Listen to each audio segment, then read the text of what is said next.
তুমি আমি কখনোই আমরা হতে পারবো না। আমরা দুজনেই থাকবো অন্য কারো গল্পে, অন্য কারো তুমি হয়ে। তুমি সকালবেলা অন্য কারোর জন্য নাস্তা বানাতে ব্যস্ত হয়ে পড়বে, আমি অন্য কাউকে গুড মর্নিং বলে সকাল শুরু করব। তুমি অফিসে যাওয়ার সময় অন্য কাউকে ওয়ালেট এগিয়ে দিবে, আমি অন্য কাউকে আসি বলে বাসা থেকে বের হব। ছুটির দিনে তুমি অন্য কারোর জন্য মজার মজার খাবার রান্না করবে, আমিও অন্য কাউকে নিয়ে ঘুরতে বের হব। অ্যানিভার্সারিতে তুমি নতুন শাড়ি পরে অন্য কারোর জন্য অপেক্ষা করবে, আমিও কারো জন্মদিনে একটা গোলাপ হাতে করে নিয়ে আস্তে আস্তে বাসায় বেরবো।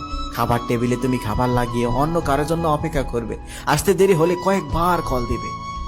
একটা সময় তুমি অন্য কারো পছন্দের টিপ পরা শুরু করবে, আমিও অন্য কারো কালারের পছন্দের শার্ট পরা শুরু করব।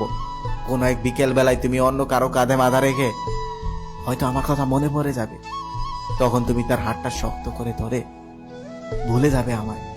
আমিও হয়তো অন্য কাউকে নিয়ে বৃষ্টিতে ভিজার সময় তোমাকে মনে পড়ে যাবে। এই শহরের কেউ মনে রাখবে না আমাদের গল্পটা। তুমি হয়তো কোনো এক রাতে আমার ফেসবুক প্রোফাইলে চাকচিক্যময় দেখে একটা মৃদু হাসি দিয়ে আবার বের হয়ে যাবে। আমি হয়তো মাঝরাতে কোনো একদিন তোমায় ভেবে চোখে 2 ফোঁটা জল আসবে, আবার ঘুমিয়ে যাব। সকালে অফিস আছে এই ভেবে।